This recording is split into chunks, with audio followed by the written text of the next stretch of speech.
entretiennent des relations bilatérales plus étroites dans divers secteurs. L'échange d'informations et le partage d'expériences sont jugés essentiels pour lutter contre le terrorisme.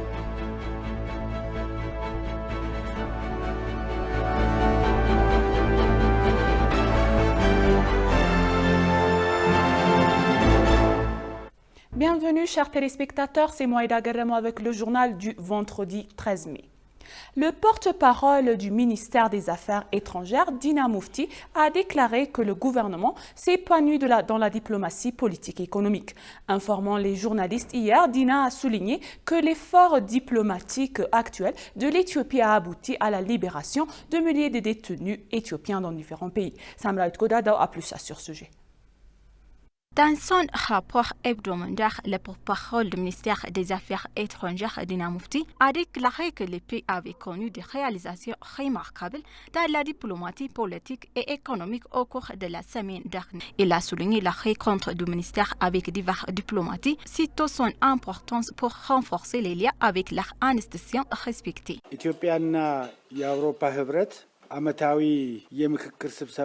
Le ministre des Affaires étrangères a rencontré le chef de la délégation de l'Union européenne et a discuté de diverses questions. La partie éthiopienne a informé le diplomate sur les moyens de faciliter le soutien humanitaire aux zones déchirées par la guerre, exprimant l'engagement du gouvernement à rétablir la paix dans tout le pays.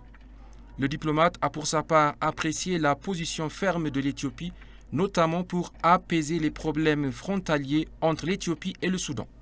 L'Ethio-Sudan border issues. Le porte-parole a en outre ajouté que des réunions fructueuses avaient eu lieu entre le ministère des Affaires étrangères de Mekonnen et le ministère danois du développement et de la coopération des pays nordiques pour discuter des questions bilatérales.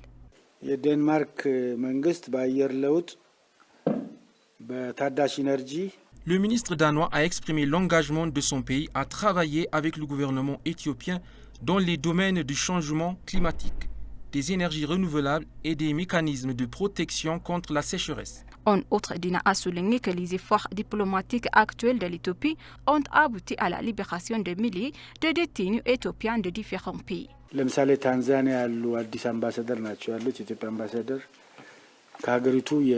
Notre ambassadeur, nouvellement nommé en Tanzanie, a eu des discussions notables avec des responsables tanzaniens sur les moyens de libérer les détenus éthiopiens dans le pays. C'est une bonne nouvelle pour plus de 4500 prisonniers éthiopiens en Tanzanie.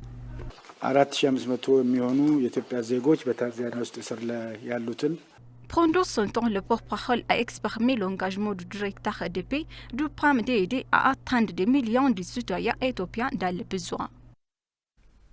La Commission nationale consultative éthiopienne a appelé la communauté internationale à soutenir le succès de la consultation.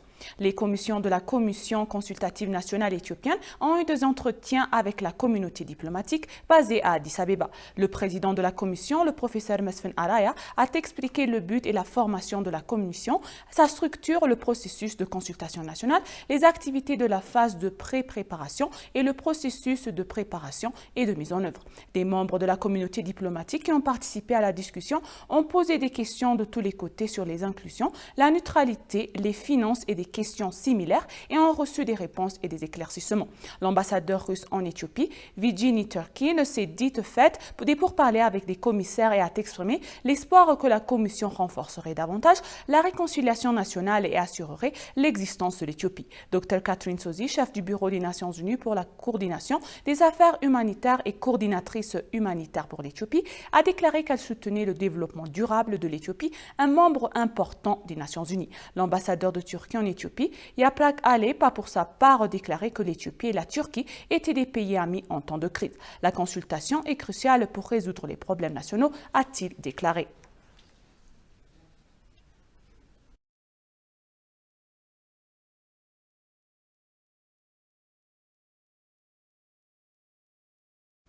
L'université de Haromaya a créé un centre de diplomatique public devenant le 6e institut d'enseignement supérieur à former un tel centre.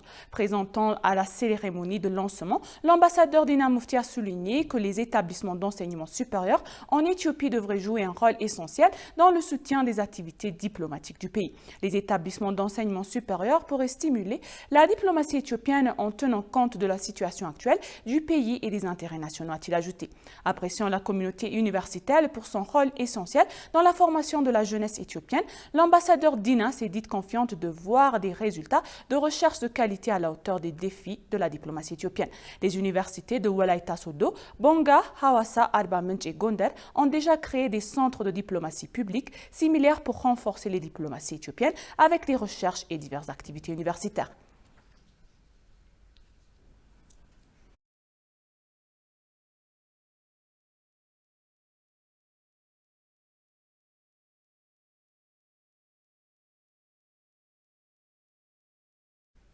Le nombre de personnes confrontées à des niveaux élevés d'insécurité alimentaire aiguë à de graves pénuries d'eau en Afrique de l'Est pourrait grimper à 20 millions, ont averti mercredi les Nations Unies.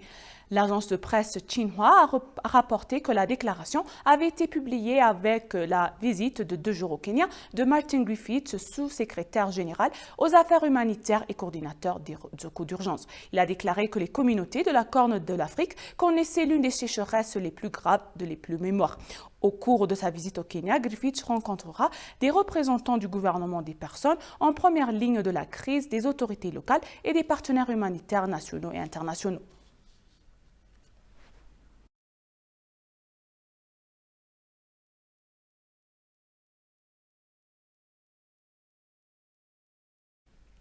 Un forum de consultation s'est tenu hier à Addis Abeba avec environ 9 parties prenantes qui étaient à signer divers accords avec des institutions brésiliennes représentant l'Éthiopie. Le forum visait à examiner le statut et la mise en œuvre de ces accords, en plus de souligner l'état actuel des relations diplomatiques entre l'Éthiopie et le Brésil.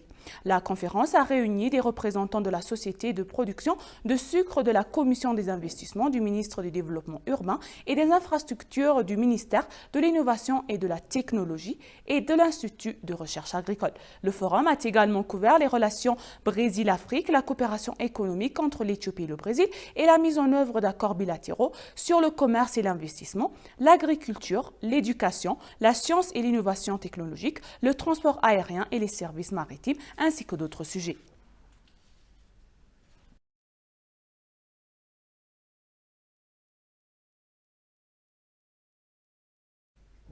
La Commission éthiopienne des investissements a signé avec des entreprises chinoises 6 accords de commerce et d'investissement.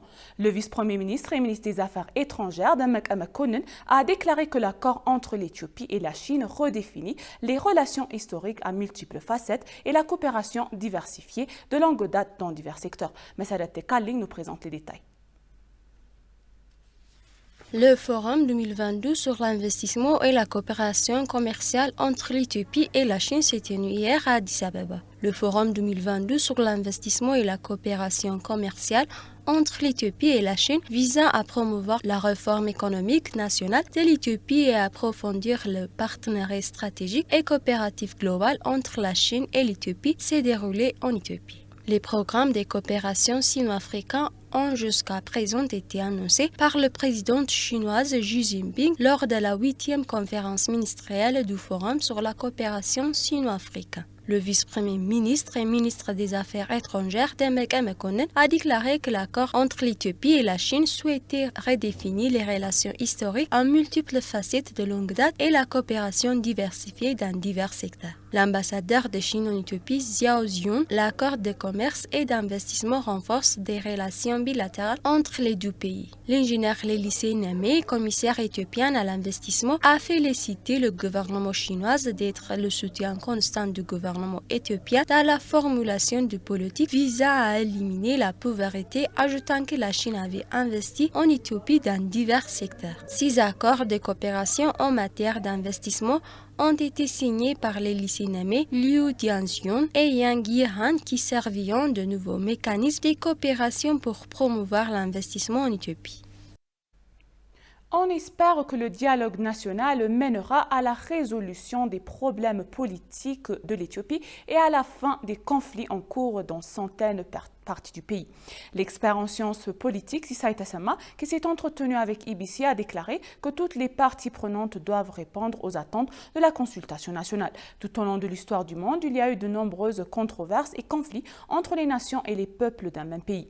La plupart des désaccords désastreux surviennent, mais la plupart d'entre eux se terminent par des discussions et des consultations. Sisai Tassama, un expert en sciences politiques qui s'est entretenu avec IBC, a déclaré que si la consultation nationale est menée correctement et que tous les participants répondent à leurs attentes, leur objectif du pays peut être atteint.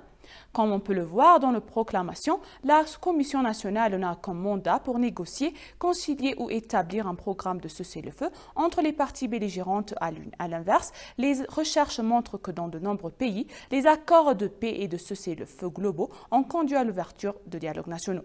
À ce sujet, l'expert a dit ce que suit. La notion de toutes les parties prenantes doivent jouer leur rôle pour le succès de la consultation nationale et la consultation doit impliquer tous les citoyens du pays.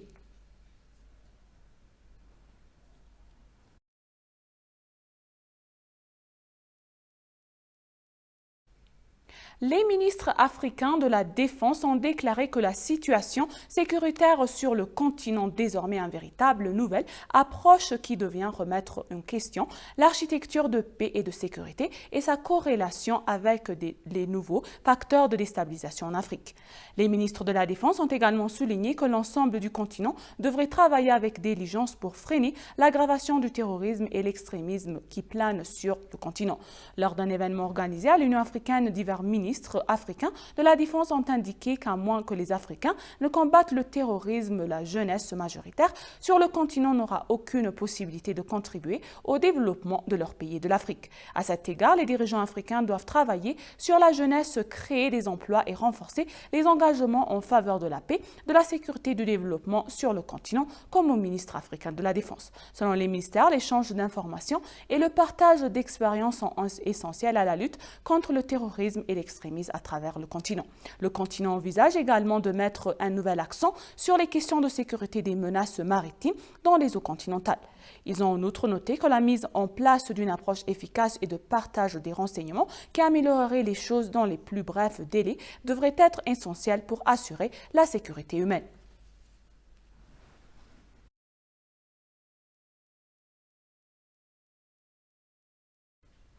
La police fédérale éthiopienne est parvenue à un accord pour trouver une solution à la libération des Éthiopiens détenus en Tanzanie dans le cadre de la retraite des êtres humains. Une équipe de la police fédérale éthiopienne s'est rendue en Tanzanie pour évaluer la situation des détenus éthiopiens. L'accord a été conclu lors d'une délégation conduite par l'inspecteur général tanzanien Simon Nokorosiro lors d'une visite à la police fédérale éthiopienne. Les hauts dirigeants ont également convenu de travailler ensemble pour atténuer le sort des jeunes éthiopiens qui traversent illégalement le Kenya et la Tanzanie. L'ancienne université de la police éthiopienne a accepté de travailler dans l'académie de police de Tanzanie sur le renforcement des capacités et l'échange d'expériences dans la lutte contre le trafic de drogue. Le commissaire général Demeras Gebramikael a informé la délégation du progrès réalisé par la police fédérale éthiopienne en matière de prévention du crime, d'enquête et de technologie. L'inspecteur général tanzanien Simon Nokorosoro a pour sa part exprimé son appréciation pour les changements apportés lors de la visite et les remercier pour l'accueil chaleureux. Selon la police fédérale éthiopienne, un protocole d'accord sera signé en Tanzanie pour renforcer les relations policières des deux pays.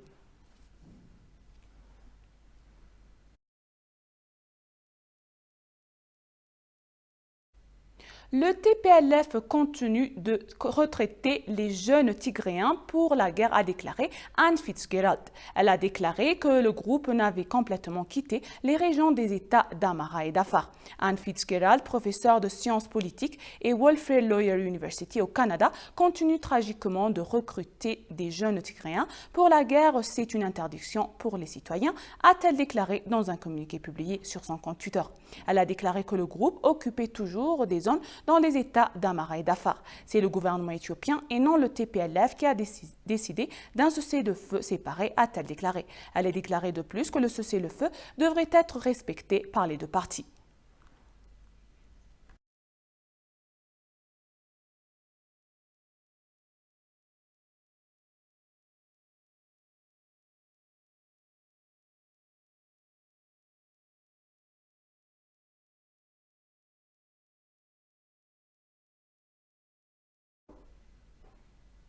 Chers téléspectateurs, nous vous rappelons les titres principaux.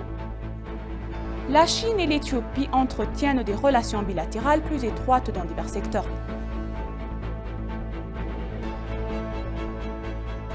L'échange d'informations et le partage d'expériences sont jugés essentiels pour lutter contre le terrorisme. Merci chers téléspectateurs, ainsi s'achèvent les journaux du jour. C'était Moïda Gadamo. Restez avec nous avec le reste des programmes. Je vous souhaite une bonne journée.